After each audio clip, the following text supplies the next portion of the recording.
I was in the ER when my daughter sold my ring.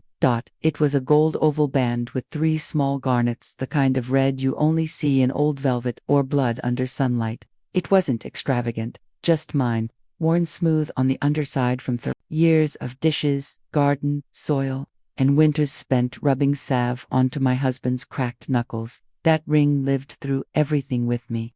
And while I lay in a narrow hospital bed, chest stickered in cold electrodes, a plastic curtain drawn, halfway like an apology, she pawned it. Not for medicine, not for rent, for a spa weekend. I saw the proof later. The dates, the location tag, smiling faces, a mimosa in her hand. I'm Ellen Hartley. I'm 72 years old, and that was the moment I knew they'd already let me go. Subscribe, and tell me in the comments where you're watching from. Thanks, it wasn't a heart attack, just a scare, a flutter, a tightness. The kind of thing that puts you in a robe and a wristband while nurses move around you like busy ghosts. My neighbor Doris had driven me there, bless her, said I looked pale, and I told her I was just tired. But she'd seen me clench the counter edge that morning when the pain came, sharp and surprising, like someone had plucked a wire too tight in my ribs. My daughter, Elaine, didn't answer when I called her from Doris's phone. I left a voicemail. It was short, in the ER, just checking in. My voice didn't even sound worried. I think that's what haunts me now, how small I'd learned to make myself, even in fear. As if my own emergency might inconvenience someone. She didn't come that day, or the day after. But someone came, a young nurse, on the second morning, just after shift change. She said, "Mrs. Hartley, your personal belongings are here. Is this everything?" And placed the clear bag on the rolling table beside me. My purse was inside, zipped, my sweater, folded, and there, at the bottom, like something shameful, the empty felt ring box from my drawer. I didn't panic, not at first. I thought maybe it had slipped off when they moved me. I touched my fingers naked, cold. My ring always left a slight indentation, like a promise not to forget. I pressed the call button. I asked the nurse. She looked up. It was gone. I was discharged later that afternoon. Doris picked me up and brought me home. There were flowers on the porch. Not from Elaine, from my pharmacist's assistant, Marie.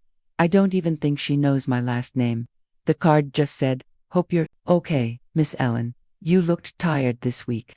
Rest well." I sat on my couch and let the house go quiet. That's when I opened the drawer again. The ring box was still there, emptied now of its weight and memory. I held it in my palm and tried not to cry. I didn't want to accuse her. I really didn't. But something pulled at me. Not suspicion. Exactly. Familiarity. I had seen her fingers dance across my things before. The jewelry drawer was hers once, when she was 12, playing dress-up with my scarves and necklaces. She used to pretend she was a queen. I never minded. It was pretend then. But this was not pretend. 3 days later, I logged into the family cloud account. It syncs photos. I'd forgotten it still ran on the old settings. That's when I saw the pictures. Elaine, at the Miramont Spa, a resort in Vermont, the same weekend I'd been in the hospital. The caption on one post said, "Finally, a weekend to recharge, much needed." And there she was, her left hand holding a drink, a ring glinting on her middle finger. It was mine. You can't mistake those stones. I knew each one. I'd named them in my mind after things I loved: rain, firelight, and quiet. And now quiet was on someone else's finger, smiling with her girlfriends. I didn't say anything. I just closed the laptop and let the silence sit. There wasn't a scene, no confrontation. Not yet. What would I have said that wouldn't make me seem small, dramatic, paranoid? What would I say that would make her understand the depth of it? Because it wasn't just about the ring. It was about what people think they're entitled to take from you. When you become old enough to look like you don't need anything, when your hands start to shake a little and your hair thins, and they think she won't notice, she won't use it anymore, she won't mind. But I did notice. I noticed everything. I noticed how the phone doesn't ring unless it's a holiday, how birthdays are now emoji texts, how she brings her laundry but not her eyes when she visits, how she talks at me, not to me. I noticed how I've stopped expecting tenderness.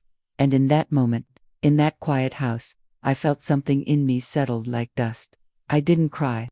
I didn't rage. I just knew something had ended. They used to call me the knot, the tie that held everything together. Not out loud. Of course not in any way that acknowledged it. But you could feel it, couldn't you? When a mother is the center of the orbit, no one says it. They just assume she'll stay in place, spinning, steady, predictable. I was the woman who knew how to keep the grocery list in her head, the birthdays on a paper calendar, the tax receipts in a tin box under the sink. When I say I held my family together, I don't mean it like a hero speech. I mean it in the way a rusted hinge holds a screen door, quietly, always, and mostly unseen. I met Robert in 1973. He was fresh out of the military, tall and thinner than I remembered in later years. We were married within 9 months. It was one of those fast, practical loves. I don't think we ever used words like soulmate. But we built something that lasted 41 years, and I think that counts more than vows. People forget to keep. Elaine was born in 1976, just as summer gave way to an early frost. I remember the morning clearly because the heat hadn't kicked on yet, and I had to wrap her in one of Robert's flannel shirts while we waited for the sun to climb. She was a colicky baby. I walked her for hours every night, barefoot on hardwood floors, whispering lullabies into the crown of her damp little head. She wouldn't sleep unless I hummed the theme from The Sound of Music. Even now, I can't hear it without my arms aching from memory. When she turned 3, I started working night shifts at the gas station. Robert's hours at the mill weren't enough, and we had begun falling behind on the mortgage. I'd come home at dawn, hands smelling like diesel, and still pack her lunch for preschool. I'd napped for maybe 2 hours and then do the laundry, sweep the floor, and start dinner. No one asked me to. It was just what needed to be done. One year, Robert got laid off right before Christmas. There was no tree, just a small branch we propped in a vase. I decorated it with leftover tinsel and hand-cut stars. I told Elaine that small trees were magic because they could hear wishes more clearly. She believed me, and when she opened the box of crayons and the second-hand storybook I'd wrapped in newspaper, she said it was the best Christmas ever. That was enough for me. Through the years, I gave up small things, shoes that pinched but looked nice, vacations we couldn't afford, the college program I never finished. Elaine needed braces. Robert's mother moved in for 2 years when her memory started slipping. I cooked for everyone. I kept the peace when tempers flared. I learned to bite my tongue so often it became second nature. When Elaine turned 16, I sold the last of my mother's brooches to help buy her a used car. She never knew. I just thought the car was a birthday miracle. And maybe it was. I've always believed that mothers do 1,000 invisible things their children only see in fragments. When Robert's cancer returned in 2009, I became his full-time caregiver. The doctors were kind but clinical. They gave him 6 months. It lasted 10. I cleaned every wound. I cut his food into bite-sized pieces and fed him when his hands wouldn't hold steady. I sang to him, too, like I had for Elaine, though by then my voice was rough from years of silence. After the funeral, Elaine said she was going to help with things. The house, the bills, my heart. She did help, in the way people do when they've got other lives now. She set up automatic bill payments and showed me how to video call. But she didn't stay long. Not really. And still, I was proud of her. She'd made a life, a child of her own. My granddaughter, June, with her wild curls and shy eyes. I knitted her sweaters in soft pastel yarns and mailed them each winter. Sometimes I'd get a thank you text with a photo, sometimes not. I never resented the giving. That's what I want people to understand. Love, when it's real, doesn't come with a receipt, but it still leaves a paper trail. Little records of the things you gave without asking anything back, and my hands are full of those scraps. I remember one summer Elaine must have been 27. She was in between jobs and came home for 2 months. I gave her my bedroom because she said the guest bed hurt her back. I slept on the couch, swatting away mosquitoes and pretending my hip didn't ache from the cushions. I cooked her favorites, lasagna, that cranberry chicken she loved as a kid. And when she left, she took the throw blanket I'd crocheted by hand. No thanks, no mention. Just gone. I replaced it with silence. I think that's how it starts, doesn't it? The slow rearranging of who you are. You begin as the sun in their sky, and before you know it, you're the porch light still burning, but only noticed when it's dark outside. I send birthday cards every year, slipped in a check, $40, then $50, then $75 when I heard she was saving for a trip. When I didn't get a card in return, I told myself she was busy. Everyone's busy. And besides, mothers don't need cards. We just need them to be all right. When my knees started going, I didn't mention it. I installed grab bars myself in the bathroom, watched tutorials, bought tools I didn't know the names of. I even patched the hallway wallpaper one spring when the leak stained it. I didn't call her. Didn't want to be a burden. There's something about aging that turns you into a quiet archivist. You begin to sort through the years like old letters, wondering which ones mattered and which were forgotten before the ink even dried. And yet, I remember everything. I remember standing in the rain outside her college dorm, waiting because she forgot to meet me. I remember the way she waved me off at her wedding rehearsal, telling me not to fuss about the centerpieces. I remember the Christmas she brought her in-laws but not a single ornament from our old box. And I remember the weight of that ring on my finger, year after year. Through everything, through all of it. So yes, when I was in the ER and that ring vanished, it wasn't about jewelry. It was about memory, about all the things I had placed in her hands, trusting they'd be held with care. Instead, they were sold. And for the first time, I wondered not if she loved me, because I know she does in her own way, but whether she ever really saw me. That question stayed with me, and it followed me into the quiet days that came after, the days when I began to gather myself back. There isn't a single moment when the love drains out. That's the trick of it. You're always waiting for some loud, thunderous betrayal, a slammed door, a bitter accusation, a final straw flung down like a gauntlet. But it doesn't happen like that, at least, not for me. It arrived slowly, softly, in the form of absence, in moments skipped in silence, lengthened in the long stretch between the words "I love you" and any proof of it. If pain had a sound, mine would be the hush of a phone that doesn't ring. After Robert passed, the world didn't stop. I did. But the world spun on, uncaring. Elaine returned to her life in Portland, full of deadlines and dinner reservations, and well, I became what no one wants to admit their mother becomes, a shadow, folded neatly into a drawer until needed. I don't mean that as bitterness. I mean it as a truth spoken plainly.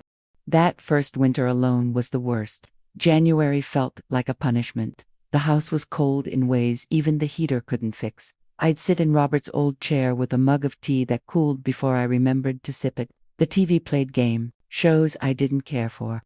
My knitting needles sat untouched in their basket. I'd lost the rhythm for them. Elaine called every Sunday, or said she would. It happens every other week, then maybe once a month, usually rushed, always multitasked. I could hear her tapping on a keyboard or boiling water in the background. I started to time the calls, not because I was keeping score, but because I needed to see if the shrinking was real.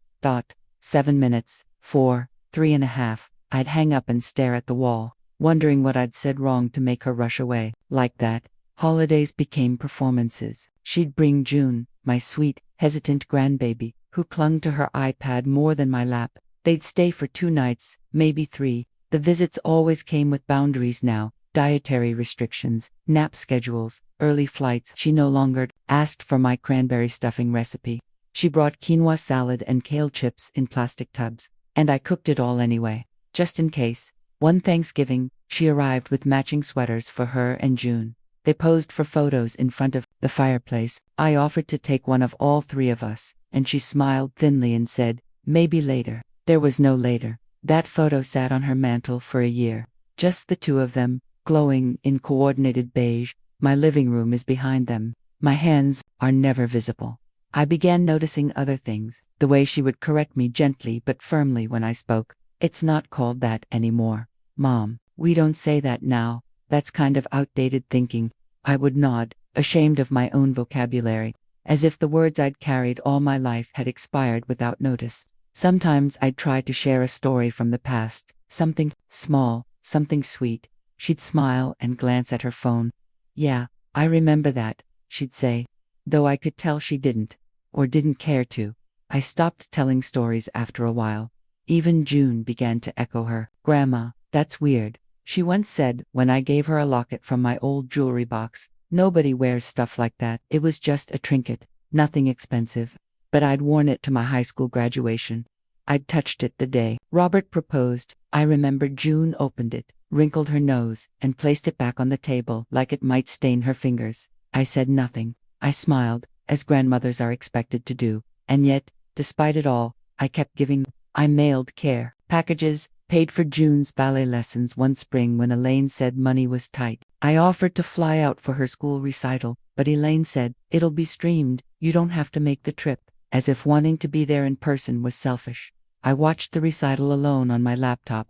When June came on stage, I reached out and touched the screen without thinking. My living room was dark, and I cried without making a sound. The worst part of being erased is realizing it's happening by degrees. No one holds you down and says, "You don't matter anymore." They just act like you don't. They forget, or maybe they remember only when they need something signed, something notarized, something paid for. A few times, I tried to voice it gently. I'd say, "I miss our long talks," or "You used to stay longer." She always had an answer. "Work's been crazy. June has soccer. We're exhausted." I stopped bringing it up.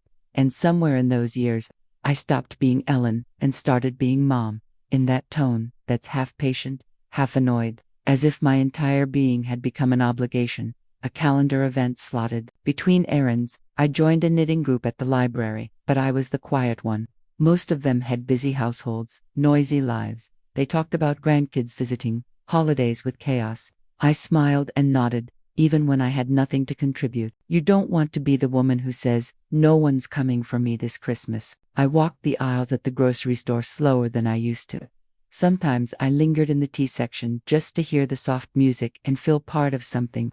Once, I stood behind a woman and her elderly mother as they argued playfully about which soup to buy. I should have looked away, but I watched them like someone outside a window, peeking in. 100 quiet hurts. That's how I'd describe it now. 100 small, sharp things you learn to live with, like gravel in your shoes. You don't stop walking.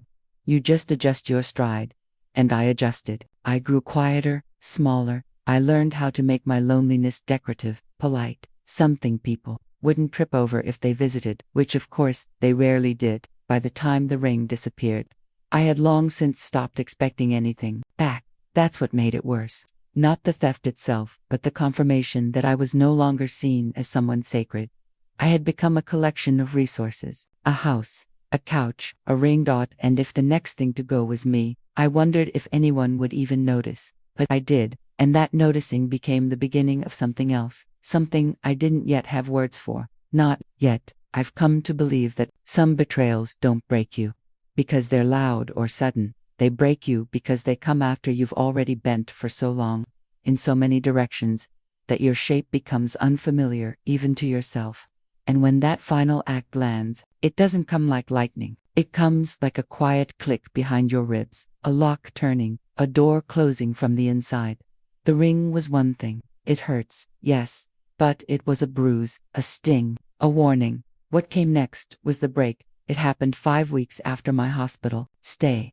My body had settled into its normal rhythm again, though I walked a little slower and started keeping a notepad by the fridge to remind myself what day it was. I wasn't afraid of the passing time. I was afraid of how invisible I was inside it. Elaine called unexpectedly on a Tuesday. Her voice was lighter than usual, chirping with a kind of false brightness that always meant something was coming. She asked how I was feeling. I told her the truth, which is that I was fine enough to get through the day and tired enough to sleep without dreaming.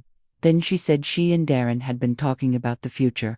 That phrase always hides something. Whenever people say they've been talking about the future, it means they've already made a decision you weren't invited to. She started slowly, explaining how hard it was to manage everything from Portland, how expensive flights had become, how June was getting older and needed more attention, how hard it was to think about me being alone all the time. It wasn't a concern. It was the setup. Then, she said it, plainly, and without breath between the words. "We think it might be time to look into selling the house, Mom." I stood there in my kitchen, one hand on the counter, the other holding the receiver like it might burst into flames. Selling the house. The house Robert built with his own hands, one beam at a time. The one with the low window ledge in the kitchen where I used to set out bread dough to rise. The one with the hall closet that still smelled faintly of cedar. The house where Elaine took her first steps, where I'd danced alone after midnight, just to feel alive again. They wanted to sell it. Not because I couldn't manage it. I could. I still cut the lawn myself. I still changed my own filters, paid the utilities, and knew which fuse to flip when the power blinked out during a storm. No. They wanted to sell it because it was convenient for them. We could find you a really lovely condo, she said, with elevators and a community center. You'd be around people your age, my age. As if I had suddenly transformed into a problem to be relocated. I don't remember much of what I said after that. I think I murmured something about needing time to think. I ended the call gently, hung up slowly, as if softer movements could protect me from what had just been done. Later that week, I received an envelope in the mail. No return address. Inside were papers, legal ones, documents to begin the process of evaluating the home for sale. I flipped through them with trembling hands. There, in bold letters, was my name next to hers, a joint authorization form, already signed by Elaine. I sat down at the kitchen table and felt the edges of the world tilt. My first instinct was to believe. I'd forgotten something, that maybe I'd signed something years ago, absent-mindedly, that gave her this power. I dug through drawers, pulled out every folder and envelope. I called the bank, the mortgage company. I checked the deed. And that's when I saw it. A quiet change, filed months earlier. My name had been shifted into a trust, one that listed Elaine as the successor trustee. It was all legal, all prepared. They'd planned this long before I landed in the emergency room. Maybe even before Robert passed. My hands went cold. My mouth dried out. I had been rewritten in ink I never held. No one had stolen the house. Not technically, but they had repositioned me. I like furniture. Something to be moved and managed. The trust had been set up for my protection, as the notes said, but no one had told me. No one had sat across from me with kindness or clarity and said, "Mom, we're thinking about your future, and we want to talk." They had decided. They had acted. They had made room in their lives by shrinking mine. That night, I didn't sleep. I sat on the edge of my bed in the same flannel robe I'd worn every winter since Robert died and stared at the hallway wall. The photo frames were crooked from a breeze that blew through earlier. I didn't fix them. I thought about all the years I had spent choosing others over myself. The meals reheated, the money redirected, the time given. And now, I have been made into a burden, quietly, legally, neatly. The ring had been the foreshadowing. This was the full betrayal. I called Elaine the next day and asked her why she hadn't told me about the trust. There was a pause, then the familiar cascade of explanations, stress, intention. "We were going to tell you." She said she didn't think I'd understand all the paperwork. That it was just easier this way. Easier. I hung up before she could finish the sentence. Not in anger, in grief, because I realized something in that moment. Something cold and painful and true. I was no longer being cared for. I was being managed. And I hadn't raised a daughter to be cruel. But I had raised one who didn't see me anymore, and that, I think, is the loneliest kind of betrayal. It doesn't slap your face. It lowers your voice until you stop speaking altogether. That's when I knew, not suspected, not feared. I knew. If I didn't begin protecting what was left of me, no one else would. And so, I did. It's strange the way silence can feel like armor. Not loud, not cold, just still. And after that last conversation with Elaine, after the trust documents, the signatures, the confirmation that my life had been rerouted without me, folded myself into that stillness like a shawl. I didn't tell her I was hurt. Not again. What would have been the point? Words had become currency she didn't value anymore. My voice had grown like antique lace to her, something fragile, pretty, but mostly irrelevant. So I did the one thing she wouldn't expect. I stopped explaining. I didn't call, didn't text. I didn't ask for clarifications or pretend to misunderstand what she meant. I simply stepped back, and I watched what fell into the empty space I left behind. The answer was nothing. No follow-up, no surprise visit, no knock on the door. Just silence back. It wasn't bitter. It wasn't even sad. It was clarifying. That's when I started making lists. On yellow legal pads, the kind Robert used to keep in the garage for his project notes. I wrote down what I had. What was in my name? What wasn't? I called the county clerk's office, the bank, the lawyer who helped Robert draft our will back in '98. He remembered me, called me Mrs. Hartley with a kind patience that nearly undid me. I asked questions I should have asked years ago. I learned about revocable trusts, about successor trustees, about how many small decisions, left unspoken, can be shaped into something that removes your agency without ever breaking the law. He didn't speak badly of Elaine. I appreciated that. But he gave me the truth in plain sentences, the way someone does when they know you've been lied to gently for too long. He said, "You still have time to decide how this ends." That night, I lit a candle in the kitchen, not for prayer, exactly, just for focus. The flame kept me company while I read through every document I could find: deed titles, insurance policies, the fated marriage license from 1973. I stacked what mattered into a binder, slid old copies into folders, gave each thing a place. Order felt like a kind of power. I spent the mornings walking. I didn't go far, just enough to get my breath steady and feel my feet on something solid. I stopped at the mailbox, waved to Doris if she was out pruning her roses. I didn't tell her anything, either. Some truths are too sharp to speak while the wound's still open. At around the end of February, Elaine left a voicemail. Her voice was softer than usual. She said, "Hey Mom, haven't heard from you. Just checking in. Hope you're okay." She paused, then added, "No pressure, just let me know." I didn't call back, not out of cruelty, but because I was finally learning what it meant to let people wonder. When you're a mother, especially the kind who's always made herself available, your absence becomes a disruption. I was beginning to understand that absence wasn't a weakness, it could be a mirror. And in my silence, I began to listen differently, to my own thoughts, to the click of the furnace in the evening, to the hum of the world, without anyone asking anything of me. I didn't throw things away. Not yet, but I did. Start sorting: the back closet, for one. Elaine's old trophies. Baby clothes she never wanted to take for June. Letters Robert had written me before we were married. I read them again, slowly, some with tears, most with gratitude. It reminded me of who I used to be before I was someone's everything. I also found the little jewelry pouch I kept tucked inside an old sweater box, the one where I'd stored the rest of my modest pieces after Robert passed. A narrow silver chain, a turquoise brooch, my mother's wedding band, thin as a thread. I held each one like a question. What would happen to them if I stayed silent? Would they be sorted by someone else someday, handed over to strangers, sold to fund someone's convenience?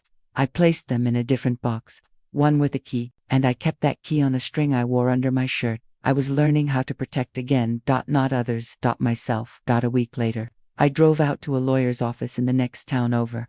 One Elaine didn't know. A young woman named Mara Sharped and calm-voiced. I told her I needed to update a few things. She nodded and didn't flinch when I said I wanted to dissolve the trust, remove Elaine as a trustee, and return full ownership of the house to my name alone. She looked over the documents and said, "We can do that. No judgment, no lecture about family, just a woman helping another woman take back her life." It took 3 weeks to finalize. During that time, Elaine texted twice, once to ask if I was feeling better, once to let me know June had a piano recital coming up. She said, "We'd love for you to watch the stream. I'll send the link." I read the message and felt something gentle inside me resist. Not out of anger, out of clarity. I didn't respond right away. I watched the stream, yes, but I didn't reply to the link or send congratulations. I just watched, quiet as snowfall, and I kept moving. I began saving, not for anything big, just enough to feel the weight of my own intentions again.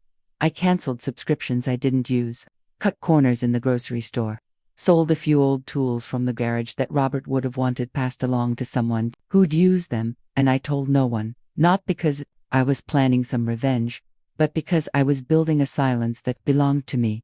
People think silence is the absence of sound, but real silence is a boundary. It's the space you create when you stop explaining your worth to people who've forgotten it. Elaine didn't come to visit that spring. She left a few messages.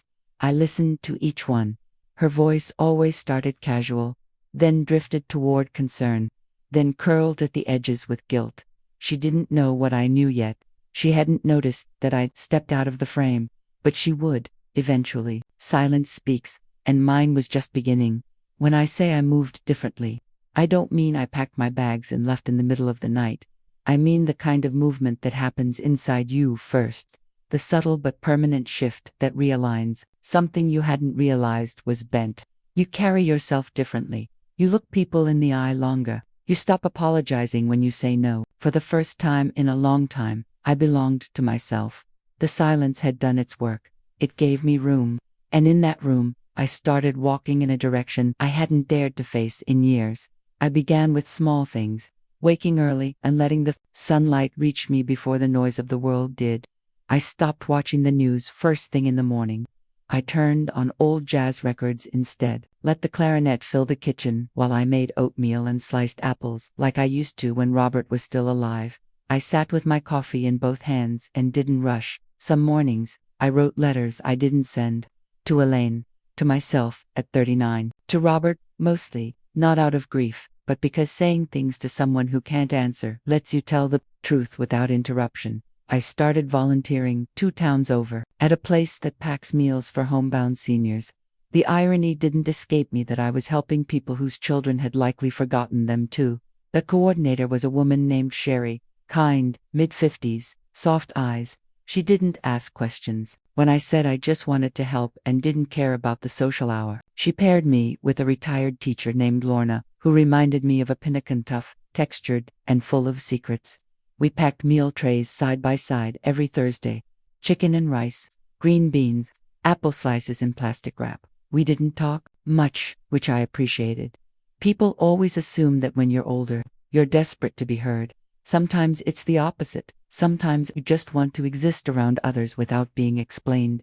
I also rejoined the library, got my first card in over 20 years. The building hadn't changed much, the same smell of dust and old binding glue, the same creaky floorboards. The young man at the counter didn't flinch when he saw my ID, didn't comment on my age, just handed me the laminated card with a smile and said, "Welcome back." I checked out a book on herbal gardening and one on women who disappeared from history. That it felt right. That spring, I cleared the garden beds that had grown wild since Robert passed. I pulled weeds with a kind of quiet vengeance. Each root I tore from the ground felt like an old hurt I no longer owed space to. I planted things that bloomed late: cosmos sedum, black-eyed Susans, flowers that didn't demand attention, but when they came, they stayed until frost. Like me. A few weeks later, I opened a new bank account in my name alone, a small savings account with just enough in it to feel like a door was open. I didn't tell Elaine. There was no need. It wasn't for secrets, it was for sovereignty.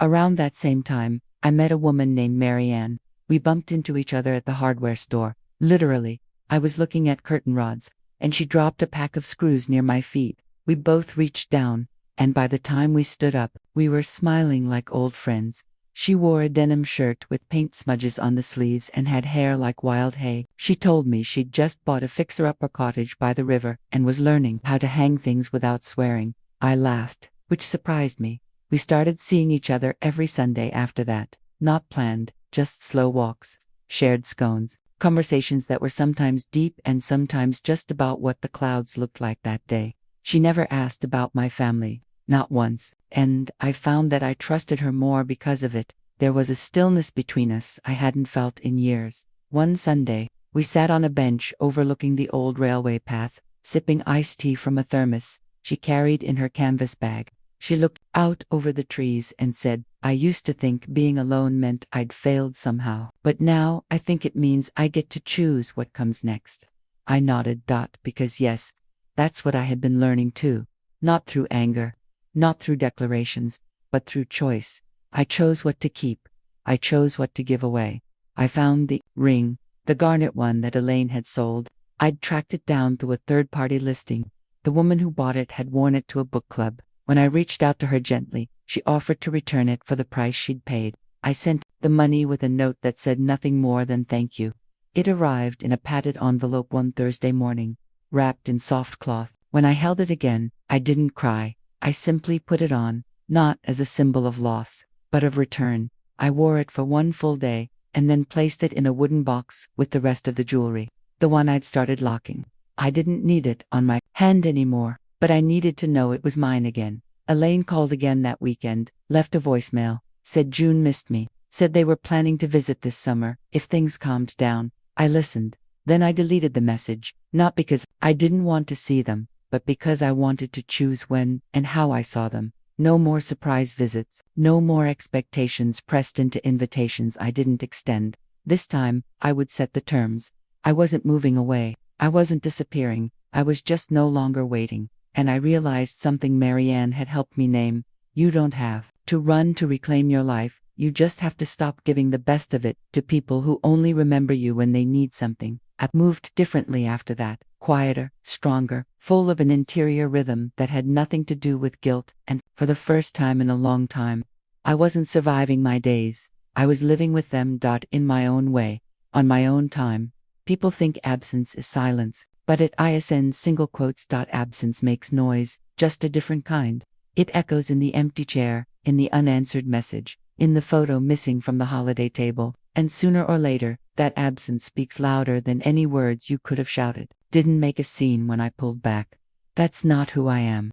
I simply stopped offering myself like an open drawer, and in doing that, the balance of things began to shift. Not because I wanted to hurt anyone, but because, for the first time in decades, I chose not to cushion the fall. Elaine noticed first. Not all at once. It was little things. My RSVP card returned, without a note. A birthday passed with no gift, no check, tucked into a crisp envelope like I used to. I imagine she kept waiting, checking the mailbox, and refreshing her phone, but nothing came. I was done sewing up every gap she created. She texted 3 times in May, then twice in June. Short messages, casual on the surface but leaking worry underneath. Just checking in. June misses you. Did you get our card? I read every one, and I said nothing, because I had nothing left to give to a space that had only ever asked and never listened. Then came the anniversary of Robert's passing. For years, I hosted a quiet dinner, just me, Elaine, and a few photos on the mantel. I'd make his favorite pot roast with rosemary and roasted carrots. Elaine always said she didn't like red meat, but she came for the ritual, or maybe just out of habit. That year, there was no invitation. I made dinner anyway, just for myself. I ate in the garden, under the dusklight, with the flowers nodding in the breeze like they knew secrets I didn't. I set a second plate across from me, not out of mourning, out of memory. And when the wind picked up, I swore I could smell his cologne for just a second. Elaine didn't call that night, but 2 days later, I heard from Marianne. She'd dropped off a jar of homemade fig jam on my porch. No note, just the jar, still warm, wrapped in a kitchen towel. That small kindness meant more to me than all the belated phone calls in the world. I began to see things clearly then. What they lost wasn't dramatic. It wasn't a headline. It was quiet, steady, and deeply human. They lost my witness, that invisible thread that ties a person to someone who remembers everything: the way you looked when you lost your first tooth, the songs you hummed when you didn't know anyone was listening. I had carried all those things for Elaine, every childhood fear, every teenage heartbreak, every moment she wanted someone to say, "I see you." When I went silent, I stopped saying, "I see you." And it turns out, she felt that. In early July, I got a letter in the mail, real paper, her handwriting, neat but tight, like she was trying to contain herself. She wrote that she missed me. Those things felt off lately. She said June had been asking why Grandma didn't visit anymore, that she didn't know what to say. And then, buried, halfway through the second page, she wrote one sentence that told me everything. "I didn't realize how much you did until it stopped happening." There it was, not an apology, but a glimpse of understanding. What they lost without me wasn't just favors or meals or money. It was the soft labor of love, the kind that keeps birthdays remembered and comfort within reach. They lost the one person who had made space for everyone else to exist without interruption. And the void showed. I learned through neighbors that June's school fundraiser had come and gone. Usually, I sent a check, bought raffle tickets, sometimes even baked a tray of lemon bars to ship with dry ice. This year, nothing. Elaine had told people I was taking some time for myself, which was true, but no one knew how to replace me at church. I overheard Doris talking with the pastor after service. She said, "Elaine's been asking if Ellen's okay. She says she's been a little hard to reach." I smiled to myself and walked home slowly. Let them wonder, not out of spite, but because I had spent a lifetime being understood without ever being seen. Now, I was allowing myself to do the work that words never could, and it was working. Marianne and I took a day trip that month, drove out to a lake about an hour east. We didn't swim, just sat on a bench eating sandwiches and watching the water shuffle against the dock. She asked if I ever missed the noise of family. I told her no. What I missed was being cherished, and there's a difference. because I'd had noise, I'd had birthdays and holidays and phone calls about nothing. But what I had now was this peace, this quiet, this agency. Was the first time I'd felt held by my own life. Elaine emailed me one morning. Longer this time. She said she was thinking of coming out to visit in August. Just her and June. She asked if I'd like that. I didn't answer right away. I let the email sit. 3 days, then 5. I reread it each night, waiting for the old impulse to jump up and respond, to soothe, to rescue, to smooth it all out. But it didn't come, and that's how I knew the shift was complete. I could love her, and still not go running, because what they lost without me wasn't a caretaker. It was the part of me that once thought love meant making myself smaller. That part is gone now, and in its place was something far quieter, far stronger. Not revenge, not distance, just clarity. The kind that comes when you stop asking who you are to other people and start answering that question on your own. I hadn't written a real letter in years, the kind you write with your whole hand, not just your fingers tapping on a screen, ink on paper, pauses between sentences where your breath catches. A letter that doesn't expect a reply, only release. It started one morning in late August. The air was thick with the kind of humidity that makes your hair turn soft and wild. I'd opened all the windows to let the breeze in, but it never arrived. Just the slow hum of insects and the rattle of my neighbor's wind chimes. I sat at the kitchen table with a pen that had nearly dried up. I clicked it until the ink returned, and then, without planning, I wrote, "To the woman I used to be." It wasn't dramatic. It didn't even feel intentional. The words just came, as if some part of me had been waiting to be addressed for a long time. I wrote to the woman who said yes too often, who kept a drawer of expired coupons and never bought herself anything full price, who stayed silent when she should have spoken, and spoke when silence would. V felt kinder to her own heart. I told her I missed her, and that I was sorry. Sorry for all the years I made her earn rest. Sorry for making her believe her softness had to be exchanged for usefulness. Sorry for handing over pieces of her time and tenderness to people who only ever learned how to receive. I told her she didn't fail, not by growing old, not by growing quiet, not by expecting her daughter to remember her birthday without a calendar reminder. I told her I knew she had done her best, and I let her know it was enough now, that she could stop trying to prove she mattered. I folded that letter carefully, slid it into an envelope I'd saved from an old box of stationery. No name on the front, no address. I walked it out to the back garden, still barefoot, the grass warm underfoot, and I buried it, not in mourning, but in gratitude. A letting go. That night, I slept without dreams.